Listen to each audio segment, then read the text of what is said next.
Thank you, Terry, for this opportunity to speak to everyone today. I'm getting over a cold, so I'm a little funny sounding, so please bear with me here. So as we begin to close out today's side event, I'd like to spend a few minutes discussing what many of us believe is a key piece, absolutely necessary if we want to achieve our mapping and exploration goals, and that is data sharing. As Terry said, my name is Jennifer Jencks, and as director of the IHO Data Center for Digital Bathymetry, I am part of a team that strives to make bathymetric data as accessible and discoverable as possible. As we've seen in earlier presentations today and heard discussed during the panel, mapping the Atlantic is obviously no small challenge. The gaps in data coverage are immense, and conversations have been taking place for years over just how exactly to strategize mapping them. There are many criteria that can be considered when deciding how to map the prioritization of a region, but most agree that data scarcity is a key driver. We know that mapping is expensive and time-consuming, and no one wants to use their limited resources to map an area where data already exists. And yet, almost every time this map is shown, or one similar to this, we learn about data sitting on a shelf someplace. Valuable data that could contribute, that could be one of these key pieces of the puzzle that moves us towards our common goals. But the community can't hold off prioritizing and mapping while we hope for these data to make an appearance. We must move forward.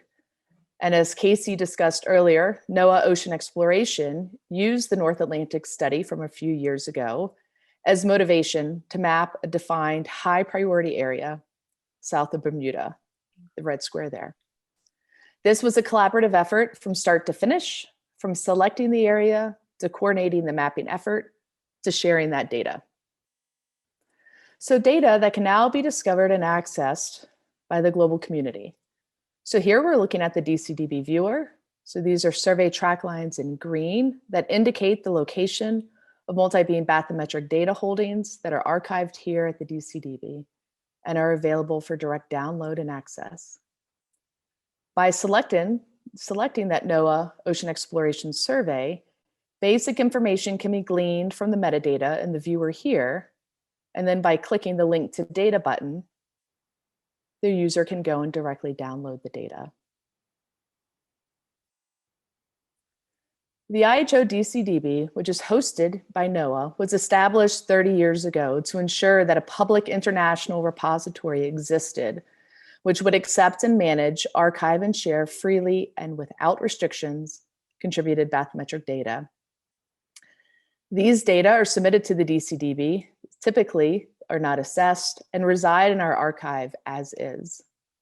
It remains up to the users to determine their value and utility for their own purpose. In this way, the DCDB data holdings serve as a world reference for raw bathymetric data, which can be used as the basis for refined and processed products, such as the GEBCO Seabed 2030 bathymetric grids. Data collected from opportunistic surveys, which Vicky stressed the importance of a little while ago, are a key data contributor to the repository. Here we see the track lines of bathymetry data collected from the US academic research fleet, both from the research areas and also while in transit. The commitment from Fugro to collect and contribute data during their transits has been truly inspirational. Since 2015, data from 80 transit surveys have been added to the DCDB database. And over the last few years, the IHO Crowdsourced Bathymetry initiative has been encouraging the collection and contribution of depth measurements from vessels using their standard navigation instrumentation while engaged in their routine maritime operations. These contributions continue to grow as we work to expand the number of participants. All of this is to say that contributions from opportunistic surveys really do matter. As Vicky also stressed, you don't need to have dedicated mapping staff on board. There is a community waiting to catch and process and correct these data. And at the DCDB, we're happy to archive these data, either raw or processed, and make them available to the community. What we need is for you to just turn your sonar on. Now, along with displaying the global coverage of the DCDB's bathymetric data holdings, the viewer also provides discovery of data archived at other repositories by ingesting their web services. Here we're looking at the track lines in red of data held by EMONnet. By clicking on any of these track lines, a user can again learn basic information about that data set and then be redirected to EMONnet for direct access of the data. For those of you that are hopefully now super excited at the prospect of contributing data, there are a few avenues to take. The simplest, most straightforward way is this GEBCO Web Form, which was created with the intent to have a single location to point all potential data contributors to. The GEBCO Data Contribution Form requests very general information about the data provider and data set, and once submitted, will notify GEBCO, CBAT 2030, and IHO DCDB data managers of the potential new availability of data. Also included is a direct question asking if, in addition to making your data available to the GEBCO project, would you also be willing to have that data archived at the DCDB?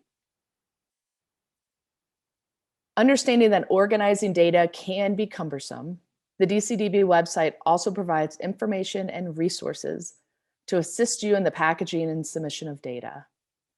We offer CruisePack, which is a standalone data packager designed to simplify the process through the use of a simple UI with pull-down menus.